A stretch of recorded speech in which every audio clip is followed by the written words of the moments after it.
Assalamualaikum warahmatullahi wabarakatuh. Bismillahirrahmanirrahim. Wassalatu wassalamu ala Rasulillah Sayyidina Muhammad bin Abdillah wa ala alihi wa sahbihi wa man tabi'ahu ila yaumil qiyamah. Amma ba'du. Al-Fatihah ila hadratin Nabi Mustafa Rasulillah sallallahu alaihi wasallam. Wa ya baina wa ummahatina wa ajdadina wa jaddatina wa masyayikhina ولجميع المسلمين والمسلمات والمؤمنين والمؤمنات خصوصا لوالدي حج ناسكي بن حج أسنوي ولي حج أحمد بزاري بن حج أرشد ومن حج سيدي سنة بنت حج محمد صالح شيخنا كيدي محمد معمر بن كيدي عبد الرحمن شيخنا كيدي مشاهد بن حج حسن شيخنا كيدي عبد الوهاب بن كيدي عبد الصمد شيخنا كيدي محمد محمد الأمثال شيخنا كيدي شفيع حدامي شيخنا كيدي أحمد شريف بن عبد الغني شيخنا كيدي عمرو الزين بن حجي محمد زين شيخنا كيدي محفوظ شيخنا كيدي حجي أحمد بدر شيخنا كيدي حجي جبهري موسى شيخنا كيدي عبد المعطي صالح شيخنا كيدي أحمد زين ميدا شيخنا كيدي محمد صالح مختار سيد محمد بن علوي عبد المالك الفاتحة. أعوذ بالله من الشيطان الرجيم. بسم الله الرحمن الرحيم. الحمد لله رب العالمين الرحمن الرحيم مالك يوم الدين إياك نعبد وإياك نستعين اهدنا الصراط المستقيم صراط الذين أنعمت عليهم غير المغضوب عليهم ولا الضالين رب اغفر لي ولوالدي وارحمهما كما ربياني صغيرا. بسم الله الرحمن الرحيم. قال المؤلف رحمه الله تعالى وجعل النفع به وبعلومه في الدارين آمين. بسم الله الرحمن الرحيم. فإذا أردت التيمم فاصبر حتى يدخل وقت الفريضة لأن التيمم طهارة ضرورة ولا ضرورة قبل الوقت. Kita masih melanjutkan kajian kita tentang tayamum yang masih ada hubungannya dengan taharah, persiapan kita menuju masjid ketika memang kita tidak bisa melaksanakan berwudu atau bermandi harus diganti dengan tayamum. Sekali lagi, ini bagian dari marakil ubudiyah, upaya kita untuk meningkatkan kualitas penghambaan kita kepada Allah Subhanahu wa Ta'ala, yang dimulai dari pagi hari sebelum subuh, kemudian subuh sampai nanti menjelang sore hari. Kita masih di rumah nih, babnya masih di rumah, belum ke masjid. Jadi yang diajarkan Imam Ghazali dari bangun sebelum subuh, lalu masuk ke kamar mandi, berbagai macam doanya. Wudu kalau Anda harus wudu, mandi hadas kalau Anda mandi hadas, dan sekarang diajarkan pun kalau Anda harus tayamum, begini cara tayamumnya. Selesai ini baru berangkat ke masjid, baru masuk ke masjid, lalu kemudian beribadah di dalam masjid. Ini baru menjelang subuh, belum sholat subuh nih. Yang kita bahas panjang-panjang belum sampai, masih di dalam rumah. Wa idza aradta tayammum, kalau Anda menginginkan tayamum, sudah ingin tayamum, fasbir maka bersabarlah hatta yadkhula waqtul fardhah, sampai masuk waktu wajib. Di anna sebab at-tayammum, tayamum itu taharatu daruratin, adalah bersuci yang sifatnya darurat, wala darurata qabla waqti, dan tidak ada sifat darurat sebelum masuk waktu. Kalau yang namanya wudu, jam subuhnya jam 4:06 pun kita setengah 4 wudu boleh. Karena yang namanya wudu adalah taharah, bersuci yang mengangkat hadas kecil, bukan taharah darurat. Tapi tayamum adalah bersuci yang darurat. Kenapa? Karena tidak ada air maka kita tayamum. Karena kita sakit maka kita tayamum. Ada kemungkinan subuhnya jam 4:06, kemudian kita tayamum setengah 5, nanti jam 4:10 hujan. Ada kemungkinan. Maka tayamum menjadi batal, sebab kita tayamum karena tidak ada air. Subuh jam 4:07, Jam 4 kurang 10 hujan, maka tidak jadi darurat. Kata ulama, karena tayamum ini adalah toharoh darurat sebagai pengganti wudhu yang tidak ada air, maka menjadi darurat ketika sudah dibutuhkan. Sama seperti kalau bahasa Quran itu pamanit turro, wairobaki wala'adin pada ismail. Siapa orang yang dalam kondisi darurat dan tidak melampaui batas, maka dia boleh melanggar hukum dalam tanda petik selama tidak melampaui batas. Pada ismail tidak ada dosanya. Dalam kaidah usul fikih ada bahasa begini, al-masyaqqatu tajlibu taysir. Ada lagi satu ad-daruratu yuzan atau tuzan. Segala sesuatu yang susah itu melahirkan yang mudah. Sesuatu yang menyusahkan itu harus dihilangkan. Maka orang kalau sholat, mohon maaf, kakinya sakit boleh duduk, itu namanya masyaqqah. Tapi sholatnya tetap jalan, posisinya saja yang dirubah, itu masyaqqah.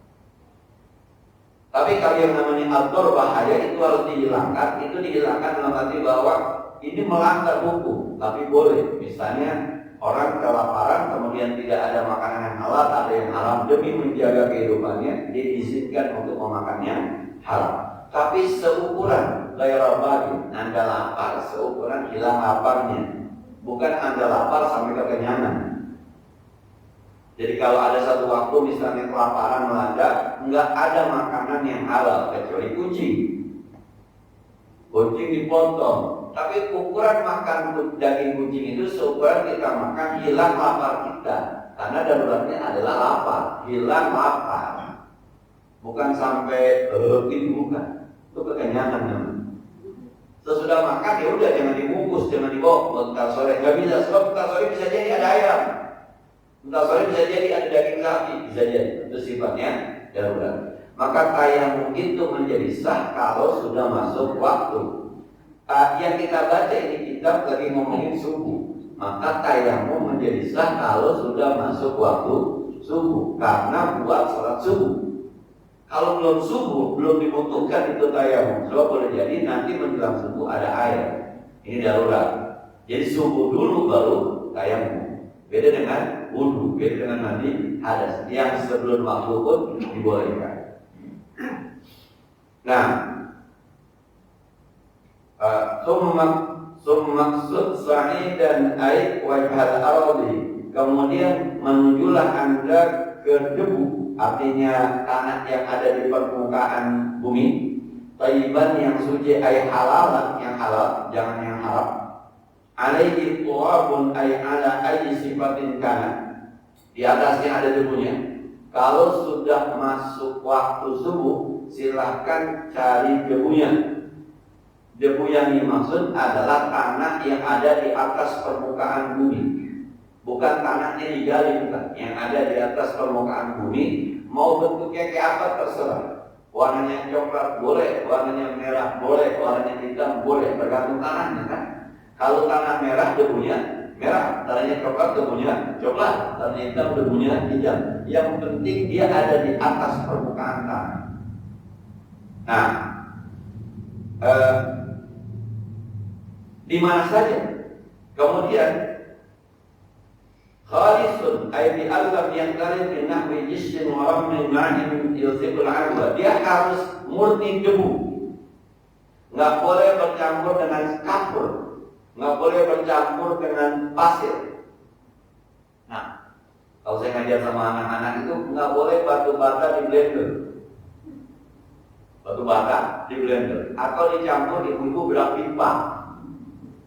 Nah, nggak boleh, harus asli debu yang disebut dengan debu.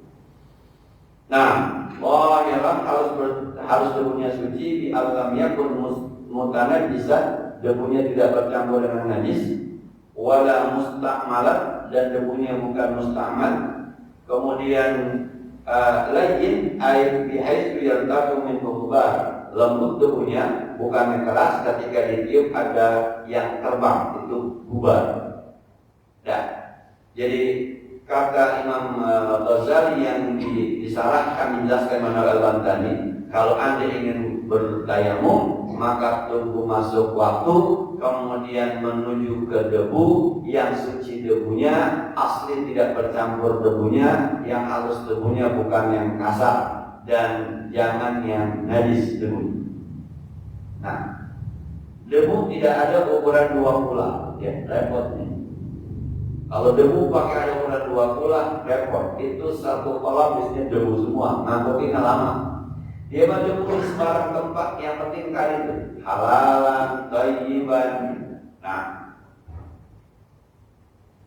fadrib alaihi, maka pukullah di atas debu air turab bikaffaika, dengan 2 telapak tangan kamu, boman rapat, baina asabiika, di antara jari-jarimu. Li'anna darbatal ula maksudatun lil haji, sebab pukulan pertama tujuannya buat muka. Kalau sudah ketemu debunya, maka pukulan pertama tangan ini rapat, kata Imam Ghazali. Dua-duanya rapat. Nah, tapi nanti ada pendapat direngkangkan.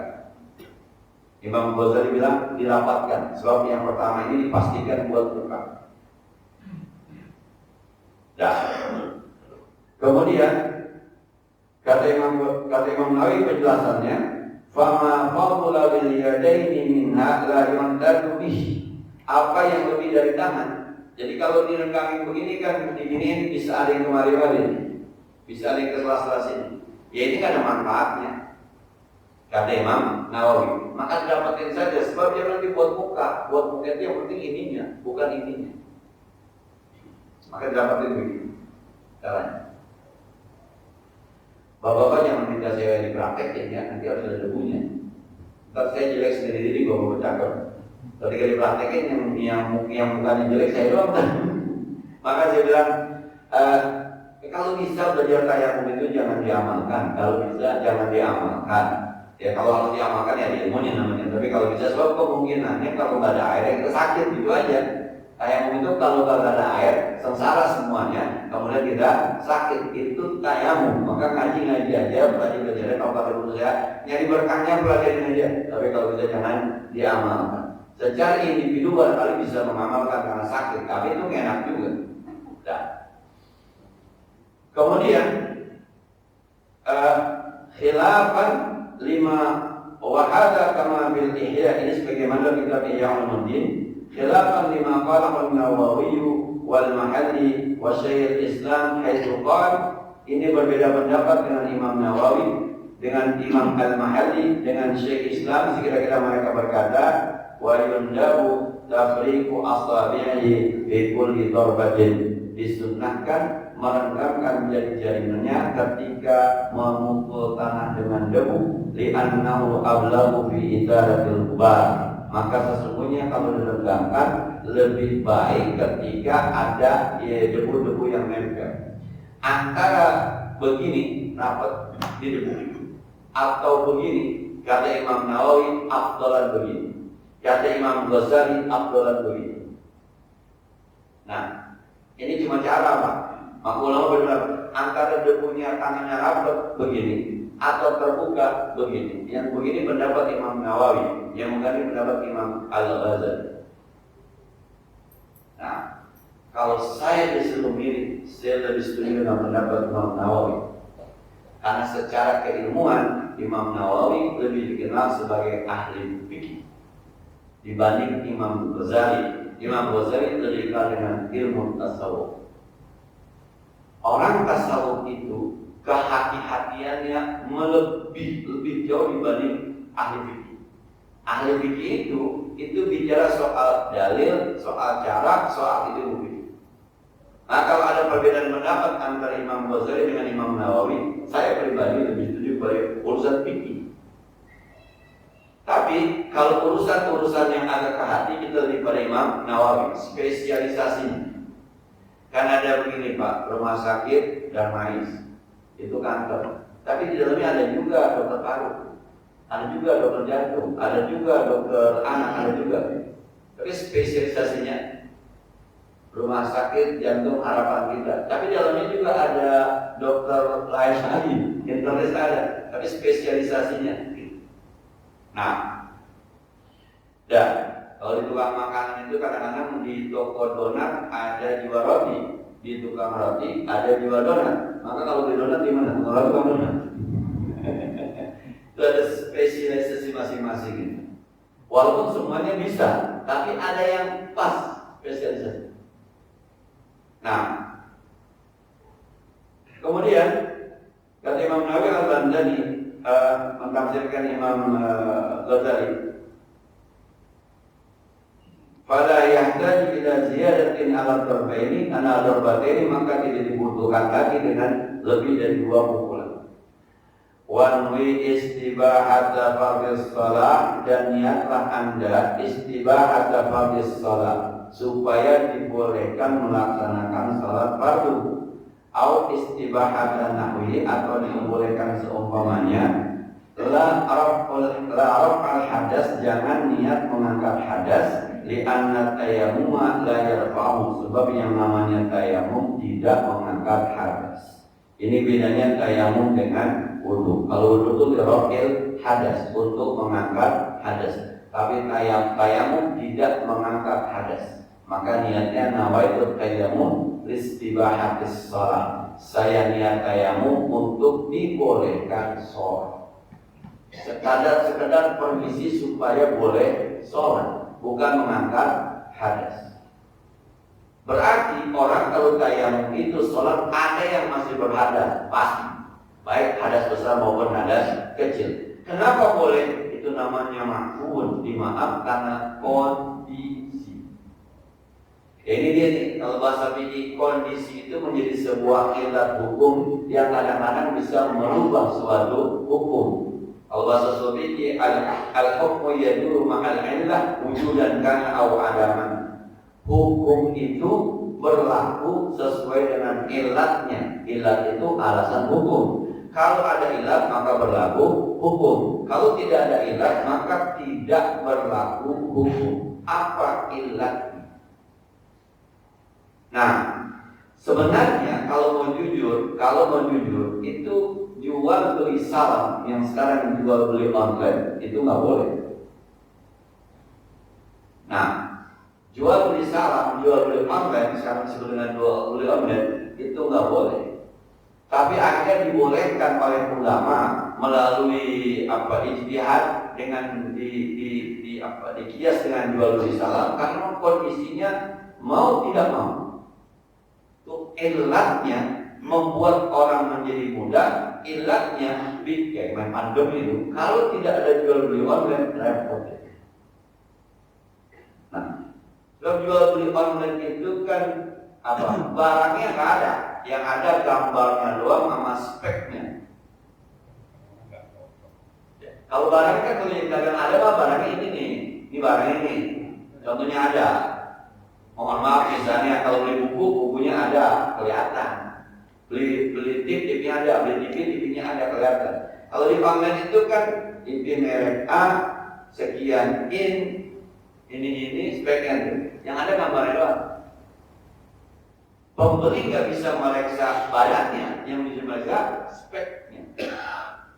Itu kalau dalam bahasa jual beli secara utuh, ada barang, ada penjual, ada pembeli, ada harga, ada ijab, ada kabul.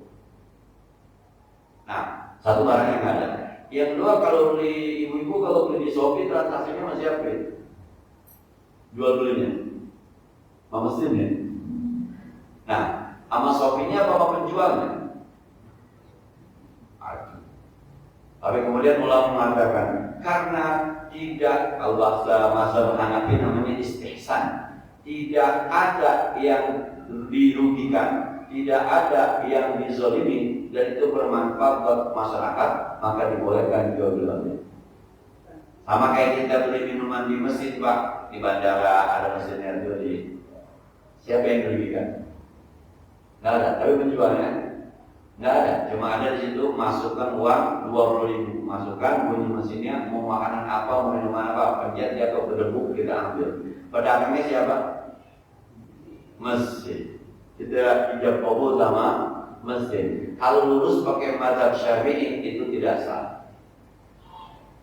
jual belinya. Tapi kalau pakai mazhab Hanafi namanya ada istihsan. Di mazhab Syafi'i ada namanya qiyas. Artinya apa?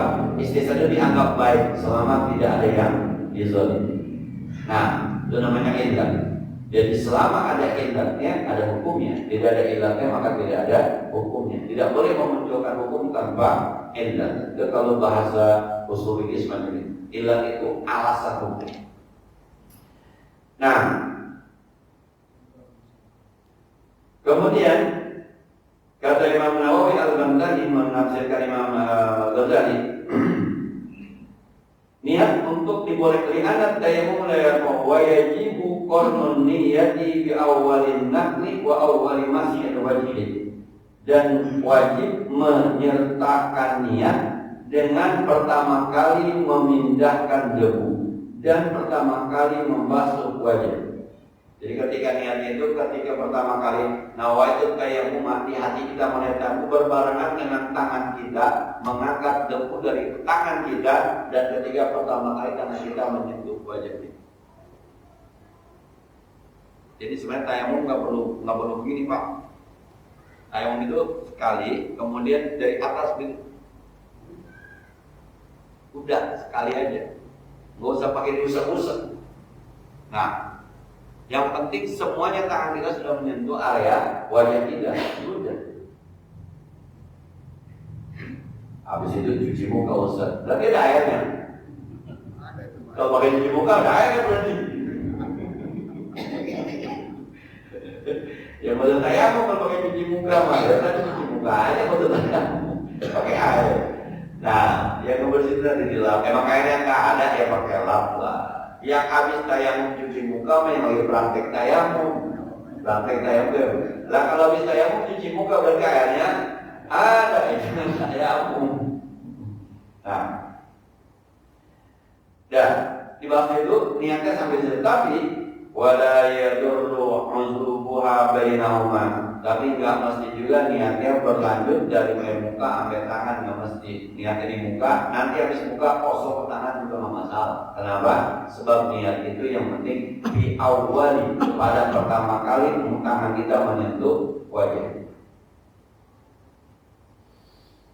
Nah,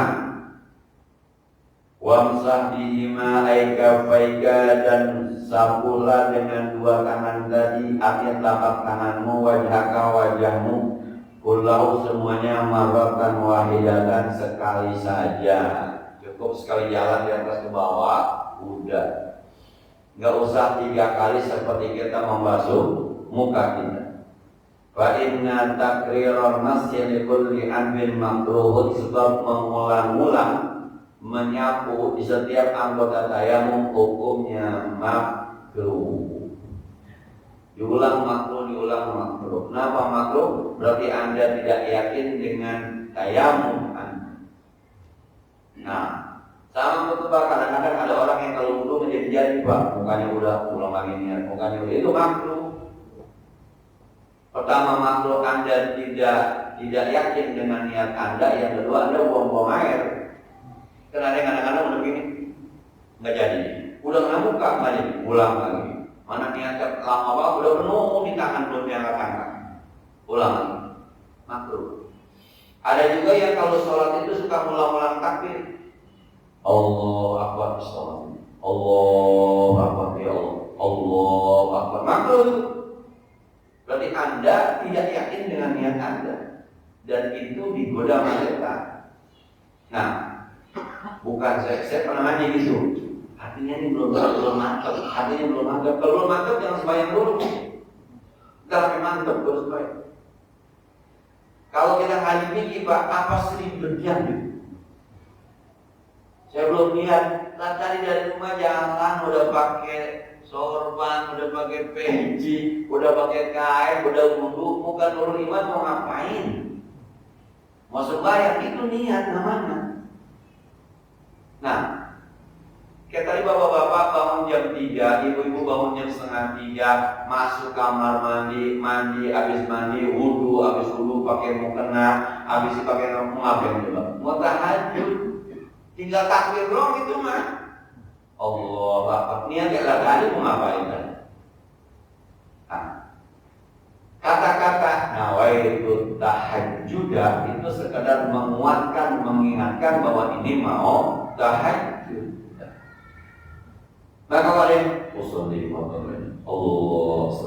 Allah Akbar, Assalamualaikum, makhluk. Nah, jadi kalau hatinya masih ada godaan-godaan, kondangan jam berapa, pergi sama siapa, jangan takbir dulu dah, beresin dulu tuan. Nah, masuk tayamum nih, kayaknya kurang mas, ulang lagi, makhluk. Nah, tapi saya yakin sih Pak, kalau tayamum mah nggak diulang Pak. Saya yakin nggak diulang, lebih cemong Pak mukanya sendiri. Jadi udah kali aja. Nah, jadi ragu-ragu terhadap ibadah itu datangnya dari setan. Ragu-ragu. Nah, kemudian wala tatakallam ay la tatajassam, jangan kamu bebankan, jangan kamu susah-susah ala masyaqqati isaril gubar, kesusahan menyampaikan debu ila malabitis sya'ri, ke pongkol-pongkol bulu, khaffa au kathura, baik bulunya tebal maupun tipis. Fa innahu la yusannu li aslihi ma'a adami talabil izalah, itu tidak disunahkan karena susah. Udah begitu juga tidak dituntut untuk dihilangkan fi ghairi lahdatil lihyatil mar'ah. Beda kalau soal jenggot perempuan. Bapak ketika wudhu ada janggutnya, ada jenggotnya, ada cambangnya tebal, itu kalau wudhu sunnah digosok-gosok begitu. Tapi ini nggak berlaku ketika tayamum. Jadi kalau tayamum jangan usah pakai begitu, nggak usah. Sebab sekali lagi tidak diperintahkan. Apalagi laki-laki memang tidak ada tuntutan untuk menghilangkan jenggot. Bahkan ada sebagian mengatakan sunnah memelihara jenggot. Pak, kata sunnah memelihara jenggot bukan berarti yang kagak jenggotan kagak soleh. Ini bicara sunnah. Sunnah qobliyah suku, yang kagak qobliyah bukan kafir. Nah, sunnah yang memang bisa jenggotkan ya jenggotkan, sunnah yang bisa cabang ya cabang. Yang kagak bisa jangan dipaksa sampai beli obat supaya tumbuh jenggotnya, jangan dipaksa kan. Seingat saya dulu baca kitab Syama'ilul Muhammadiyah, Nabi jenggotnya ada 11. Jumlah jenggot Nabi 11. Yang mau ngikutin sunnah Nabi itu enggak biar 11. Susah kan? Ya Nabi itu kalau timang itu goyang-goyang gitu. Ya. Dah, ada yang beda sama jenggot perempuan. Kalau perempuan jenggotan wajib dicukur. Bab nanti orang bingung, serem. Kalau dia nyusuin anaknya bisa salah gitu. Maka jenggotan. Nah, perempuan kalau tumbuh jenggot harus dicukur. Laki kalau tumbuh jenggot tidak perlu dicukur. Karena tidak perlu dicukur maka dia tetap ada. Ketika tayamum tidak hukumnya tidak sama seperti wudu, harus begini-gini. Enggak mesti wudu, dia lewat aja udah. Jangan dibebankan untuk besar-besar. Yang pada punya jenggot, yang pada punya cambang, atau nanti yang ketika di tangan ada bulunya tebal dan bagaimana ketika tayamum jangan aja, nggak usah pakai digosok-gosok. Dan amma tahtal azbar, tapi yang ada di bawah kukunya panjang, ada kulit yang tersimpan di bawah kuku, fayajibu maka wajib isalut turab, menyampaikan debu ilaihi ke bawah kuku kal wudu'i seperti wudu, di annal azfara ma'murun bi izalatiha, sebab yang namanya kuku disunnahkan untuk dihilangkan. Kuku sunnahnya pendek. Ada orang sengaja manjangin, maka ketika dia panjangin di bawahnya ada kulit yang harus terkena debu, wajib terkena debu, sebab kuku sunnahnya pendek. Kecuali dibutuhkan kata orang, Ustaz, saya ini tukang jahit, bukunya kudu panjang buat dorong-dorong bahan tuh. Khawatir kena, waduh saya nggak paham. Nah, kalau mau dibutuhkan. Nah, lagi ngaji ngomongin kata Nabi, cukurlah rambutmu, potonglah kukumu, bersihin gigimu. Ada hadisnya tuh di kitab Mukhtasar Hadis Nabawi. Hei orang laki, potong rambut, gigi bersihin gigi, kuku gunting kuku. Tapi mohon jangan ngajarin yang begitu. Maka orang laki mah yang namanya sunnah rambutnya pendek, orang laki. Nah, saat itu ada kiai rambutnya panjang, laki bukan? Laki. Ya mungkin ada dari yang beda kan. Ketika baca Syama'il Muhammadiyah, saya agak grogi juga. Nabi diceritakan rambutnya itu melewati kupingnya sebahu. Oh, berarti panjang Nabi. Ternyata Nabi rambutnya itu kan agak beda pendapat dengan yang dia perintahkan dengan apa yang ada. Di situ tertulis bahwa Nabi boro-boro sempat cukuran, mikirin perang aja, kalau sampai sempat cukuran. Nah, kalau bapak-bapak mikirin perang kalau sempat cukuran, silahkan. Perang kan, apa yang dikatakan? Maka orang laki rambutnya harus pendek. Ada yang nyawa gitu, Ustaz, itu dia kuku saya nih panjang, cuma di ini doang di bagian telunjuk sama tengah. Kenapa? Ini saya tukang jahit, konveksi. Jadi kalau pendek saya ngeri juga, kan itu turun. Saya bilang yang buat bapak nggak makhluk, yang lain makhluk. Khusus buat bapak nggak makhluk. Bapak aja yang nggak makhluk sih kali. Jangan ngomong-ngomong sama yang lain. Nah, jadi pernah cerita dulu. Saya lupa dosen saya ini cerita. Gus Dur pernah ditanya oleh seorang perempuan tentang sebuah pekerjaan. Kata Gus Dur, ya khusus buat ibu boleh, buat ibu aja, jangan ngomong-ngomong yang lain. Ya. Sumanza kemudian cabutlah khatamaka cincinmu bifatil a dengan dibaca khatamaka fa inna naz'al khatam bi darbatis saniyah, karena sebab yang namanya mencabut cincin itu pada pukulan yang kedua. Ketika tangan mau dibasuh maka cincinnya dicabut. So nanti ketika membasuh ini enggak enak. Beda sama air, kalau air kan tinggal goyang-goyang dua aku ini. Yang pakai cincin kalau waktu tayamum harus dilepas cincin. Sebab kalau cincin nggak bisa debu masuk ke cincin. Kalau pakai air cukup digoyangkan saja. Sedeman apapun Anda dengan cincin ketika tayamum buka cincinnya. Apalagi ketika ingin menyapu kedua tangan. Wajib liyasilat turab supaya debu sampai ila mahali ke tempatnya. Walayak ditahriku tidak memadai, tidak cukup hanya menggerakkannya. Li'anna turaba sebab debu layak hulu nggak masuk tahtahu di bawah cincin. Li katabati karena tebalnya bila beda sama air. Kalau air mah digoyangin beres, tapi kalau cincin ketika pakai debu nggak bisa, harus dilepas. Wa ijabun nazili innama huwa indal masjid la indan nakli. Tapi yang wajib dicopot ketika disapu tangannya, bukan ketika menyentuh debunya. Kalau menyentuh debunya masih diizinkan, tapi kalau sudah bicara nyapu tangannya harus dicopotkan. Sebab ada bagian jari yang tidak terkena debu kalau cincinnya tidak dilepas. Kama abadahu Ahmad Muhaimi. Wa amma bimula, adapun pada tepukan yang pertama paman dukun sunnah saja dilepas. Dikauni masih jami'il wajib liyadi, sebab itu untuk menyapu wajah liyadi dengan tangan, bukan tangan. Jadi kalau buat basuh muka nggak apa-apa, dilepas.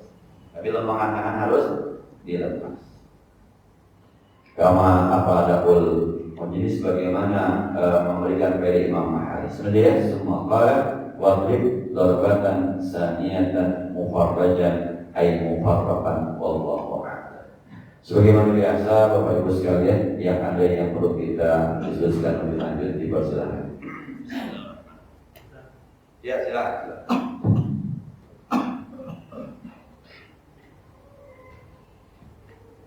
Assalamualaikum warahmatullahi wabarakatuh. Assalamualaikum warahmatullahi Pak Ustaz, minta tolong pencerahannya. Pada saat kita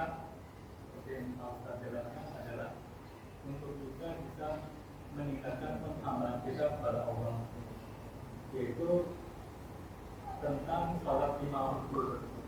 Maksud saya, bagaimana seharusnya afdolnya supaya kita dalam menjalankan sholat lima waktu itu minta tolong dipilih, maksudnya sholat subuh, sholat zuhur, sholat asar, sholat maghrib itu bisa. Jika Ustaz kemudian dan terima kasih. Assalamualaikum warahmatullahi wabarakatuh. Sebenarnya di kitab nanti akan bicara itu. Salat subuh, nanti dari subuh sampai zuhur amalannya apa, salat zuhur, qobliyahnya, ba'diyahnya bagaimana, surahnya apa, dari zuhur ke asar amalannya apa, salat asar nanti. Terus nih, sampai kemudian tidur lagi. Cuma kan masih lama ini.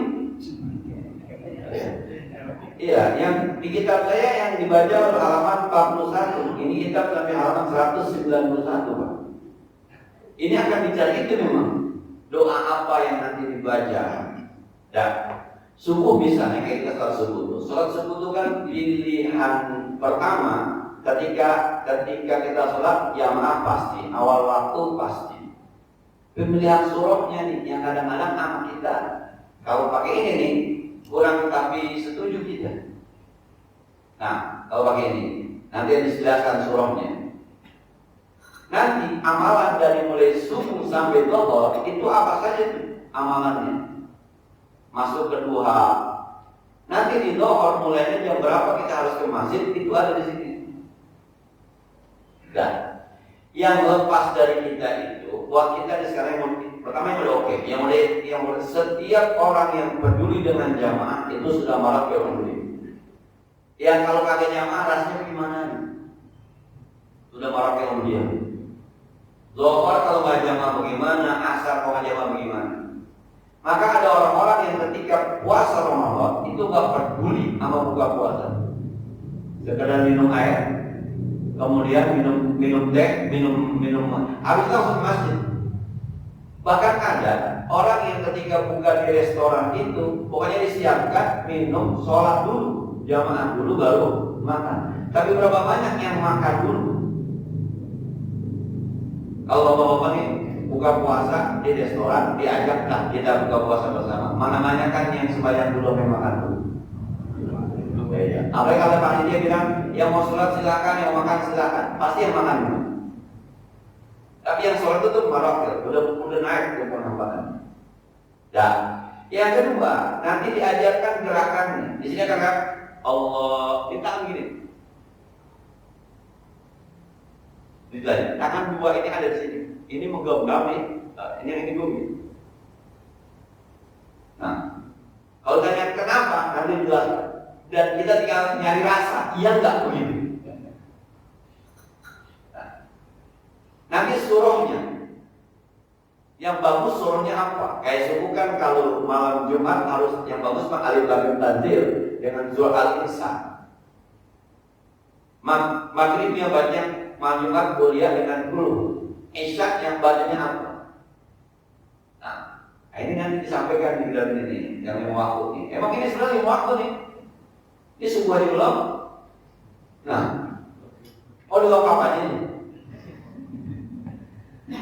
Nah, jadi 2 minggu ke depan kita sudah mulai jalan ke rumah. Nanti di belakang ada babul khuruji fil ilal masjid, bab keluar rumah sampai ke masjid, sampai bab adab masuk ke masjid, bab adab di dalam masjid, bab sholat subuh, bab pulang ke rumah dari mulai zuhur sampai subuh sampai itu apa semuanya nih mana kalau bukan cuma sholat waktunya, kerjaan kita tiap hari dari pagi sampai malam apa. Saya alhamdulillah udah hatam nih, hatam ngajar, hatam baca, ngamalin orang yang benar. Termasuk doa-doa yang diajar.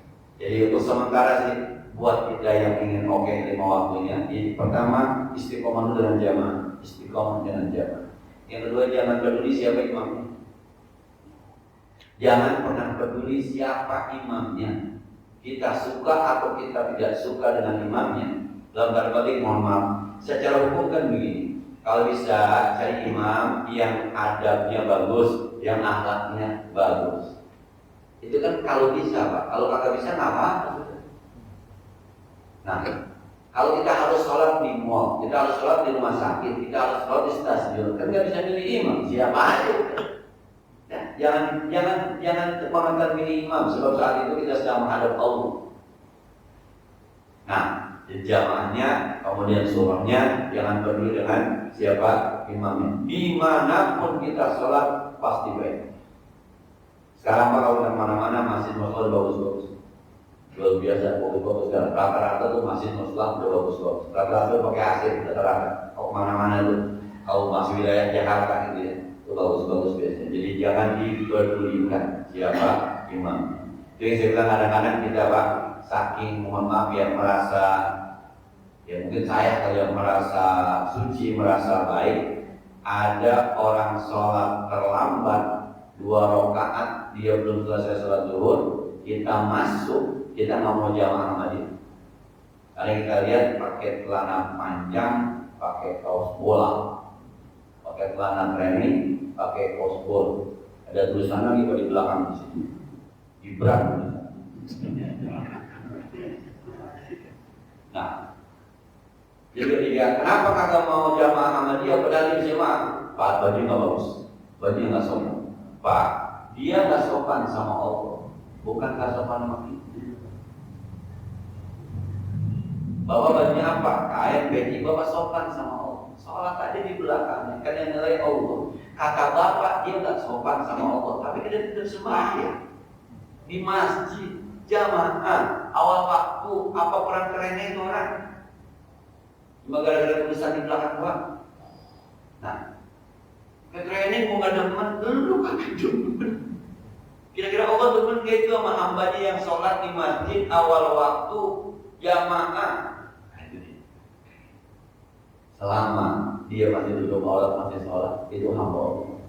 Itu kan penilaian kita, dia nggak sopan sama Allah. Kira-kira Allah jadi doa sama dia? Kita nggak tahu. Jangan-jangan itu orang emang pulang main bola takut ketinggalan jamaah, atau dia baru mau berangkat main bola nih. Kalau gua kagak jamaah sekarang, gua nggak sembahyang nih, gua mampir dulu ke masjid, gua sembahyang dulu. Lebih keren lagi, mementingkan sholatnya dibanding main bola. Gitu ya, jadi istiqomah dulu kita dengan jamaahnya, dengan gerakannya, dengan pakaian kita. Pak, kalau bisa memang kalau masih di mana aja, baju sholat itu ibu kalau masih di rumah aja, baju sholat mau kena itu khusus lah. Yang bagus 2 hari sekali diganti, atau sehari sekali. Yang bagus di mana yang bagus nih? Sehari sekali. Kalau memang ada sehari sekali, bukan kita mau banyak-banyak kan, bukan karena rezekinya ada. Zaman Nabi itu orang pakai baju satu helai, kadang-kadang satu helai digantung di belakangnya, diikat kayak anak kecil. Zaman Sayyidina Umar pakai baju lapis 2, ada yang kritik. Khalifah, zaman Nabi tidak sembahyang pakai baju selembar, sekarang pakai baju 2 lapis. Kata Sayyidina Umar, zaman Nabi kita susah, boro-boro baju 2 lembar selembar kita gantian pemini. Sekarang Allah sudah luaskan rizki, khuzu zinatakum inda kulli masjid, pakai perhiasan yang terbaik. Zaman Nabi bukan ada perhiasan, emang ada, bukan nggak mau kita. Maka sekarang yang punya sopan bawa sopan Pak, ini kan bukan lambang ustaz, bukan. Ini bukan lambang kiai. Saya pakai sopan kayak kiai aja gua. Siapa yang bilang lu kiai? Udah ketakutan aja. Nah, yang punya baju bagus, pakai baju bagus, yang pakai kain-kain ini menghadap Allah. Kita ukur dengan adat kita, sesopannya seperti apa kita menghadap Allah, yang paling sopan. Kalau di rumah, tapi kalau ada orang yang tidak sopan, menurut kita husnuzonlah, dia lebih mementingkan jamaahnya. Kan pernah dulu ketika ngajikan saya bilang, mohon maaf, orang tua kita misalnya pulang dari mana-mana, subuh orang tua akhirnya orang tua kita, gua nggak masuk belum ada, gua langsung ke masjid aja, masih pakai jaket kulit begitu, kagak pakai peci. Kita, assalamualaikum warahmatullah. Itu orang mau sampai masjid pakai jaket. Padahal saking pengen kagak ketinggalan jamaah, belum ke rumah langsung ke masjid. Itunya di sisi Allah luar biasa. Kita tinggal nonton doang, bukan dapat uang, main kayak celana panjang. Padahal di sisi Allah luar biasa. Yang nama amalu gitu ya. Nah, disabarin aja Pak, nanti sampai juga insya Allah. Nah, Ada lagi?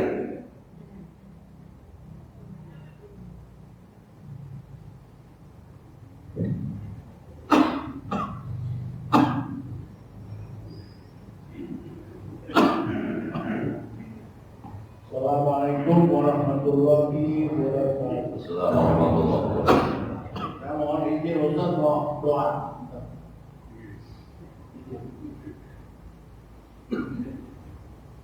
Allah ya Rahman ya Rahim. Terima kasih Allah. Menurut laporan Kas Masjid Nurul Iman, sekarang ini uang sudah sampai pada kisaran 80 juta sampai 100 juta di beberapa minggu berselang. Untuk itu ya Allah, gerakanlah hati para pengurus masjid ini agar mikrofon yang saya pakai ini bisa diganti dengan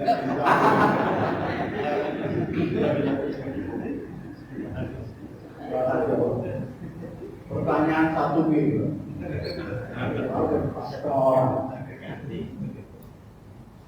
Saya ada beberapa pertanyaan yang nggak ngerti duluan. Tapi yang ini aja Ustaz, ini mengenai kalau orang tanya, ini udah mengenal Allah.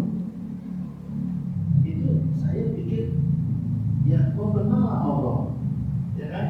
Dia yang menciptakan bumi, langit, segala macam dengan segala isinya. Ya kan? Dia yang menciptakan kamu dan diberitanya kamu untuk beribadah kepadanya. Ya, itu kan gitu. Tapi di saat yang bersama dia tanya, lu kenal Joe Biden kan? Ya iyalah, dia kan presiden Amerika. Rivanya dulu waktu dia sampai menang lawannya di Donald Trump. Jadi nadanya kok sama aja ya. Seolah-olah waktu kita mengenal Allah itu hanya suatu deskripsi. Oh ini Allah begini. Nah, pertanyaan saya itu sebenarnya mau kenal Allah gimana? Kalau yang saya sampaikan barusan itu kan deskripsi. Ya. Itu mengenal Allah. Begitu pun dengan ada orang bilang, kalau kamu sudah mengenal dirimu, kamu sudah mengenal Allah. Ya gua kenal diri gua. Bapak gua, ibu gua diambil, gua dilahirkan sekian.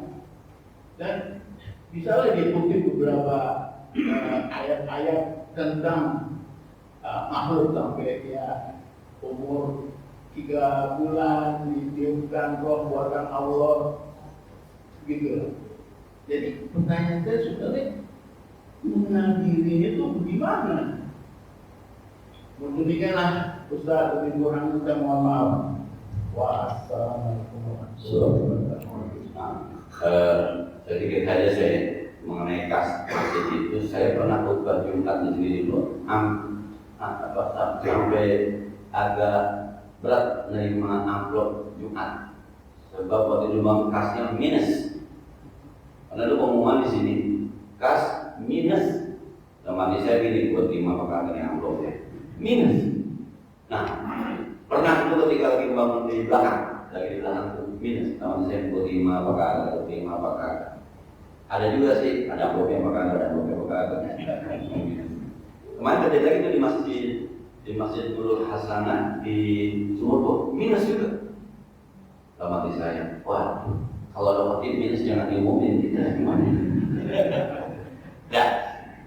Nah, man arafa nafsahu faqad arafa rabbahu. Siapa orang yang mengenal dirinya, pasti dia mengenal Tuhan. Yang dimaksud diri kita itu, kemarin ketika khutbah Jumat saya sampaikan, wa bi anfusikum afala tubsirun.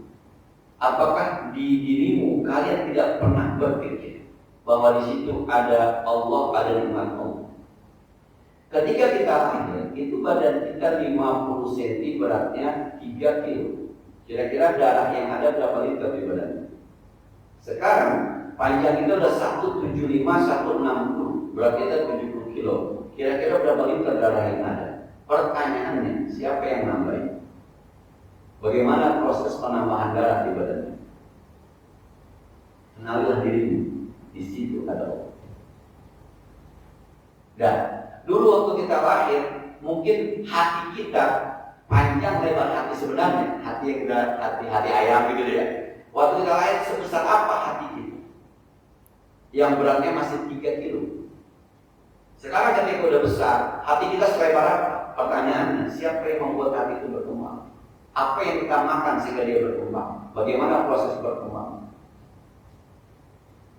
Dulu, waktu kita baru lahir panjangnya 50 cm, sekarang panjangnya 165, 170, tulangnya kan manjang. Siapa yang manjalin tulangnya?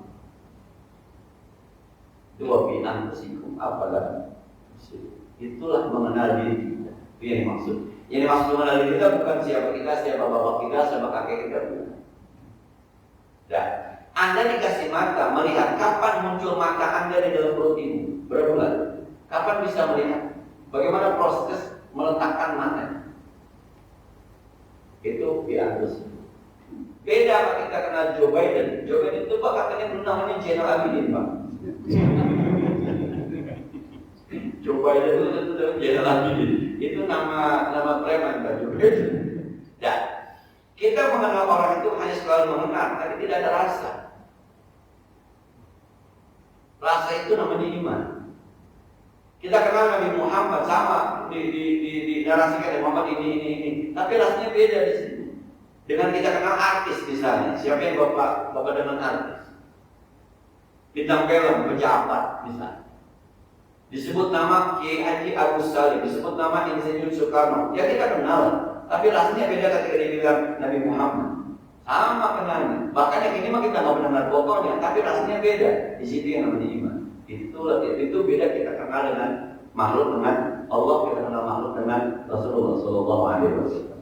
Itu yang dimaksud dengan arafa nafsahu, arafa. Bapak rambutnya hitam kemudian menjadi putih. Siapa yang ngecat Pak? Ada teman bercanda, teman umroh kemarin. Yuk kita cukur botak habis umroh, ini sunnahnya. Dia bilang, Ustaz, kamu saya putih nih. Kalau dicukur botak putih itu saya mau. Saya betul punya putih lagi, saya nggak mau sama dia bohong, katanya putih-putih juga. Nah, itu kopi antusikum apa terus. Belum lagi kita bicara makanan yang kita punya masuk ke dalam, kemudian ada usus yang bergerak. Ini siapa yang menggerakkan? Kemudian sari-sari patinya masuk ke darah, darahnya dipompa dengan jantung. Luar biasa. Kopi antusikum apa terus. Kira-kira gitu deh. Kita kenal Allah itu dengan mengenal jadi kita. Cukup deh. Mudah-mudahan ada manfaatnya. Al-Fatihah. Bismillahirrahmanirrahim. Alhamdulillahirabbil alamin. Arrahmanir rahim. Maliki yaumiddin. Iyyaka na'budu wa iyyaka nasta'in. Ihdinas siratal mustaqim. Siratal ladzina an'amta 'alaihim ghairil maghdubi 'alaihim waladdallin. Allahumma shalli wa sallim wa barik wa barik 'ala sayyidina Muhammad wa 'ala ali sayyidina Muhammad. وانفعنا بما علمتنا وزدنا علما ينفعنا ربنا زدنا علما نافعا وفهما صائبا ولسانا ذاكرا قلبا شاكرا. اللهم انا نعوذ بك من علم لا ينفع، من قلب لا يخشع، من جوع لا يشبع، من دعاء لا يسمع. ونعوذ بك من هؤلاء الاربع. صلى الله على سيدنا محمد وعلى اله وصحبه وسلم. الحمد لله رب العالمين. السلام عليكم ورحمه الله وبركاته.